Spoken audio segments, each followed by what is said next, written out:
Hi guys, welcome to the new video. I hope everyone is good. I hope everyone has had a good week.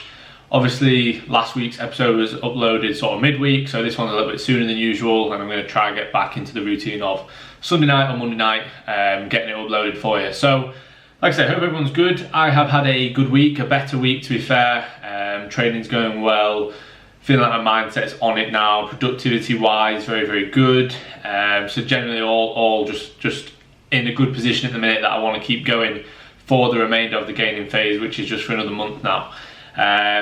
Trained with 2 clients this week. So I trained with Sean, an online client, on Thursday. We trained legs at Warehouse, which is going to be the session in this video. And then I trained at Premier Gym in Colville with my client Slater on Sunday. That will probably be in the next video, just so there's not 2 sessions in this week. Which was actually, again, very good. First time I've been to that gym, and that was a good session, which I'll obviously go over in the next week's video. The new split that I'm on, which I spoke about in the last video, so I'm doing 2 on 1 off, 1 on 1 off now, rather than 3 on 1 off, which I was doing before. And it seems to be working pretty well at the minute. I don't feel like the extra rest day is detrimental to like my mindset. That was what I was worried about the most, is like, was I going to be okay in terms of having another rest day? Was I going to feel productive enough on those days? Because generally that's what I struggle with when I'm not training. It's the sort of want to train and that side of it versus the fact that I'm not specifically in the gym, and maybe it's not the fact that I'm not really targeting my muscles. I'm not thinking of it like that. I'm not thinking of it in terms of like, oh, I might not be making progress because I'm not in the gym, because I know I need my recovery, I need to rest and be ready to go for the next session. But it was more the mindset of like, I'm gonna miss being in there. Will I be able to be, you know, productive enough to keep my mind off it? And generally I've been absolutely fine. It's actually been pretty good. It means I've had more time to do more work with online clients, have more time to do some programming, not feel as stressed with that. I have a little bit more time with Shannon, which will be vital before prep, because obviously as much as I don't want to be through prep, it will be sort of a little bit more of a selfish act. I will be doing more selfish actions here and there, you know, in terms of going out for food. That won't really be what we do anymore. I'll be going out, making sure I'm getting my steps in, things like that. So to spend this last month of the gaining phase before we, you know, put our foot down and get into a diet and go into prep, it'd be nice to, you know, it's nice to have a little bit more time with Shannon and able to do work, basically, you know, more content creation as well, things like that. So it's generally working pretty well. I feel like I'm well rested going into my next sessions. I've got legs tomorrow, and I feel like they're just about going to be ready. So yeah, all is good on that front. And that's pretty much everything. So I will get into the session now. So like I said, the session covered is the one at Warehouse with my client Sean. So as much as I've done this session a few times in these videos, it was a good session, and it's always good having a training partner, one that pushes you, that actually makes the session better. So if you know you can have a training partner that's going to actually benefit your sessions, then I definitely recommend it. I wouldn't just train with anyone for the sake of it, because a lot of the time you can train with people who actually make your sessions a lot worse. They're just messing about. They don't actually understand how hard you want to train. They don't push you. They just sort of take away from the session. So don't just train with anyone. If you can get a good partner or a good couple of people to train with, then definitely do so. Especially if they're stronger than you, or if they're, you know, trained longer than you, or they're more educated than you, then you can learn a lot from that. But it was really good training with Sean. He trains very hard. We started off with the seated leg curl, so Life Fitness seated leg curl. We had 3 sets here. So with my hamstrings being a weak part of my physique, probably my main weak part, I have a little bit higher volume on my hamstrings. So both of my leg sessions actually start with 3 sets on hamstrings. They start as well, like I say, because they're a weak area, we start the sessions with it, we prioritise them. So we've got a heavy set of 6 to 9, which, because I was training with Sean, we actually took 1 force rep on as well, which again, when you're on your own, you can't do. You could potentially ask someone, but then will they know what a force rep is? Will they give you a shit force rep or a shit spot? So that's, again, a benefit of having that other person there. So yeah, the top set we took 1 force rep, and then the 2 back offs we aim to match. So when you're doing that, you want to basically aim to match both the sets. You want to aim to match the reps and the load across both sets. So you may need to leave a couple of reps in the tank on the first one to then be able to match the same reps and load on the second one. Then we did the pendulum, so second was pendulum. I'm going to leave both of our top sets on the screen right now.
So yeah, they were two good sets, very, very tough, the machine, the Watson pendulum. If you've not used it, it's very, very sticky. But to be fair, I'm getting pretty strong on it now, and I'd like to get to 5 plates on it. Would be very, very cool. Then we did our Widowmaker sets, so 20 reps, or Sean did 30 reps, which was mental. But this, I've sort of sped up the majority of the set, and then the last couple are normal speed for you.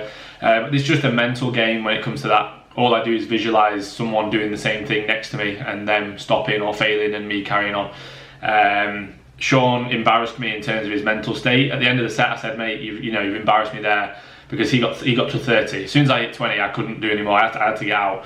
He carried on and got to 30 reps. Potentially we underloaded it a little bit, but it was just that his mindset was so strong, and he really, really wanted to get all those reps and smash through it. So yeah, I was like, mate, you've embarrassed me there. And he was like, yeah, but look at the load. Ultimately, I don't see it as that. I almost looked past the load. It doesn't matter that he was doing, half of what I was doing or whatever he was doing. It's irrelevant. It's the mindset that was impressive, and that's something that I think everyone should take into account when it comes to training. That it's not just about how much you can lift. It's about how much you can push yourself and take it past that point that most people would stop. So yeah, just one heavy set, one back off, one Widowmaker on the pendulum. Then we did the reverse V squat, which I'm quite enjoying at the minute, and getting quite a bit out of this movement, a lot more knee flexion than facing the normal way. So I'd recommend that if you've got this piece of kit in your gym, or a V squat in your gym, then do it reverse if you can create more knee flexion. One top set, one back off, and then we had a single leg press, which I'll leave on the screen.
handle came off halfway through that, which wasn't ideal. Proper shit me up, to be fair. On the single leg, we were aiming to do 2 sets, but we didn't really have enough time looking at the clock at the time, so we just did 1 big set, which was enough. To be fair, it was tough. Then we did a leg extension, 2 sets on there, which we took both past failure, to be fair, especially the second set. We took 5 force reps, 10 partials and a 10-second hold, which is probably why we both struggled to recover for a good 3-4 days after that. Then you've got the prone leg curl, which was just 1 big rest pause set with 3 fail points. So first round aiming for like 12 to 15, then take 5 deep breaths, then go again on the same load, take it to failure. You might get sort of 6 to 7 kind of range, 5 deep breaths again, and then a final time to failure. And then we finished off on the adductor, which we actually did the same intensity method, another rest pause with 3 fail points, just because time was running out towards the end of the session. So if that's the case in your sessions and you're struggling with time, or you're training with someone and you've run a little bit over kind of thing, then look at doing something like that with your intensity methods, rather than still thinking, oh, I've got to do 3 straight sets or whatever it may be. You can look at doing a rest pause set or a triple drop set, or potentially even like supersetting your last couple of movements, things like that, which will still create a good stimulus and a decent amount of volume without being there for too long. So that was the session. Yeah, it was actually a very good session. Probably the best session I've had at Warehouse, I'd say, having someone to train with there. And Sean really liked it. Obviously new pieces of kit for him because he's not trained there before. For him, it's been like a struggle with his recovery, a little bit more so than me. I have struggled, to be fair, but just because it's new pieces of kit. So in his check-in today, I was saying that to him. I was like, the main reason that your recovery has been a bit shit from that session is just because of the new movements added in that you're not used to, which is completely normal. As well as the novel stimulus of adding force reps in that he's not used to and I'm not used to, because he doesn't usually have a training partner and I'm the same. So hence why recovery's been a little bit worse. Okay, so I will stick my check-in photos on the screen now. A little bit happier than last week. So I've actually bought a ring light now, which I'm using, if you didn't know, if you hadn't realised already. To be fair, it hadn't come in time for these shots. So what I did was I've got a big like lamp in my living room area, so I just put that behind it and like shone it down on me, and it made the lighting much better. I just turned all the lights off, and it made it much better. But I will probably look at using the ring light that I'm using now in the future for the photos, and hopefully they'll come out a little bit better. But generally pretty happy with where I'm at, happier than last week. Like I say, the lighting makes a huge difference. Hovering around 204, 205 pounds, which is what I want to do now. There's no point in just getting heavy for the sake of getting heavier. It'd be a case of going up to just peel it back off in the first couple of weeks of dieting down anyway. So yeah, I'd rather make this weight look a lot better. If I can hold this 205 look and make it look a fair bit harder and better in terms of condition over the next month, then that'd be amazing. That's the goal. And then we start dieting down from the 24th of February to give us 25 weeks to the first show, which is the BMBF Midlands 16th of August. And speaking of that, I believe I'm going to go to a posing seminar, which is next weekend, a BMBF posing seminar in Sheffield, which I'll probably try and film as well, actually, if I can, if I'm allowed, or if people aren't too bothered about it, and maybe just film a few bits of it, which will be quite a good insight, because I feel like I could definitely improve my posing. Not that it's dreadful, but there's always ways to improve and enhance how you look, and I think that's going to be, a big factor when it comes to competing, is not just obviously the condition that you get in and how much muscle you can retain, but actually how you present yourself on stage. Last thing I want is to lose out because my posing is shit. That would be, a bit of a downer when you've spent so much time working hard in the gym to gain this muscle, and working hard with your nutrition and your sleep and everything that we do to optimize how we look. And then all this time obviously dieting down to get as lean as I need to and as conditioned as I need to then lose out on posing would be very frustrating. But yeah, that's everything covered. So I'll leave the video there. I hope you all enjoyed it. I hope that you are enjoying the whole series and that you will sort of keep watching as we progress through. Like I said before, there'll be a little bit more changes as we go into prep in a month, and then we'll start to see the fat peel off, which will be exciting. So yeah, thank you all for watching the video. If you give it a like, that would be awesome. If you could subscribe if you haven't already, that'd be great. And I will catch you all in the next video.